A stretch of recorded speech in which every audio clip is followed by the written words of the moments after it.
And tracking and testing this virus might be the key to reopening our economy, as we've discussed. So what role should the federal government play in all of this? For more, let's bring in Klain, former Ebola czar for the Obama administration and former chief of staff for Joe Biden. Thanks so much for joining us tonight. Thanks for having me, Lindsay. So let's start big picture. From your experience responding to the Ebola crisis, what does the federal government need to do to have one unified response to both the outbreak itself and also to the economy? Well, look, I think the president needs to take leadership in a way that he's been unwilling to do so. He stood up last week and said that testing was a state problem. Each state needed to solve it for itself. And that's not going to get it done. We need a national approach. We need to be able to use the president's authorities under the Defense Production Act to accelerate the production of testing kits, to make sure they're distributed around the country. So we not only can do what you talked about a minute ago, test anyone who wants it, but actually go out and conduct surveillance, go into nursing homes, see where the disease is, go into senior centers, see where the disease is, find the disease before it kills people. That's the kind of testing we need to make America safe. We are nowhere near that. A month after we basically hit the 100,000 test mark, we're still only at about 150,000 tests a day. That is way, way, way too few. And in the midst of trying to battle coronavirus, we're also seeing this battle emerge, of this power grab, if you will, between, who has the power to reopen the country and the states. Is it the president or is it the governors? As Joe Biden would say, is this just a bunch of malarkey? What's the bottom line here? The virus has the power to decide what's open and what's closed. And I think the sensible governors, both Democrats and Republicans, on a bipartisan basis, are listening to their healthcare experts. It's also not good for the economy. You heard Governor Carney say this earlier in your show. If you open up stores and people get sick going to stores, they're not going to go to stores anymore. If people are getting sick going to restaurants, that's going to kill the restaurant industry. So this really is a false choice. We have to get this disease under control before we reopen things. We have to reopen things the right way, carefully, as you've been talking about tonight. And most of all, we have to have testing in place so we can separate the sick from the well, so we can track where the disease is going, how fast it's getting there, and then the treatment available for those who turn out to be sick. There's a lot of work to be done on the health side. President Trump is not leading the country in doing that. It's been left to the governors to doing that. They're doing their best, but without the kind of authority that the president has, we're hopelessly behind on addressing this. You've also said that we're behind other countries in testing. Now some states are moving toward loosening social distancing guidelines to reopen their economies. How important is our virus and antibody testing to that process? Well, I think, Lindsay, we just don't know yet about antibody testing. We don't really know. You had a story a minute ago about a person who possibly got sick a second time.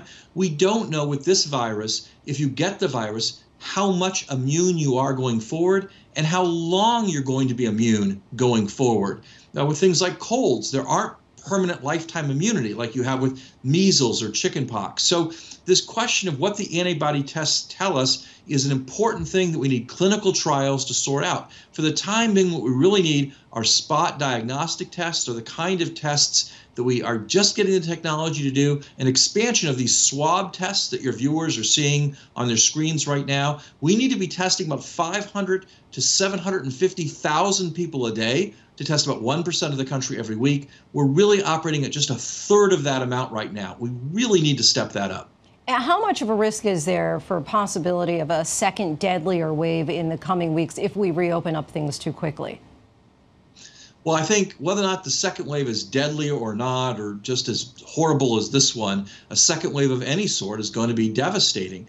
And I think unfortunately, there is a risk of that. We're seeing that in Singapore, where they reopened, and we're starting to see a surge of cases there. Again, they're perhaps even more cases the second time than the first time. As you mentioned a minute ago, that was true for Spanish flu back in 1919 on the second go-round. So maintaining these restrictions as long as they're needed until we get the disease under control, until we can test people carefully, until we can treat those who are sick, that's the way both to keep us healthier and in the long run to create a more sustainable economic growth without these fits and starts and stops, on and off, the kind of thing that's that's what's going to happen if we don't take all the right steps. There appears to have been some tension between Dr. Anthony Fauci and President Trump in recent days. You've worked with Dr. Fauci before. Do you think it's important that Trump follows his lead at this point? Well, Tony Fauci is the gold standard, not just for the United States and for around the world. President Ronald Reagan relied on him in the beginning of the fight against HIV/AIDS. The number of lives Dr. Fauci saved in that fight is too high to possibly imagine. President Obama relied on him in the fight against Ebola. Every other president, Democrat and Republican, has treated Tony Fauci's advice as the most important medical advice they can get. And there's no reason why President Trump should be any different than them. Dr. Fauci has provided impartial medical advice to 6 U.S. presidents, to leaders around the world. He's the best advice we have, and I hope President Trump will do what his predecessors did and take Dr. Fauci's advice very, very seriously. You are, of course, advising Joe Biden's presidential campaign. He became the presumptive Democratic nominee last week when Bernie Sanders dropped out of the race.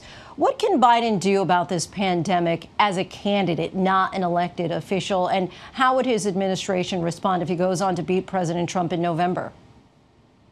Well, first of all, as a candidate, what he can do is he can tell people what he would do differently. And he's been doing that all along. He's offered up his advice directly to President Trump over the phone. He's offered it on the stump. If people want to see what he would do, you can go to joebiden.com. You can see the plan he laid out in the middle of March. You know, if he's president, what I can tell you about Joe Biden is what he did when he was in the White House before, which is he'll listen to science first. He'll listen to people like Dr. Fauci. That's what he did when we were fighting H1N1, and particularly when we were fighting Ebola in 2014. He'll take the advice from the medical experts first and foremost. He'll also use his full authorities. Again, President Trump talks a good game about his absolute power, but the power he really has, the power to take control of the supply chain, to demand that more tests be made, to demand that more gear be made, to get that gear out. That's the power President Trump's refused to use. That's a power Joe Biden would use as president if this is still going on when he becomes president, to make sure that we are testing the American people, we're making our healthcare workers safe when they treat us. Ron Klain, we so appreciate your time. Thank you so much. Thanks, Lindsay. Thanks for having me. Hi, everyone. George Stephanopoulos here. Thanks for checking out the ABC News YouTube channel. If you'd like to get more videos, show highlights, and watch live event coverage, click on the right over here to subscribe to our channel. And don't forget to download the ABC News app for breaking news alerts. Thanks for watching.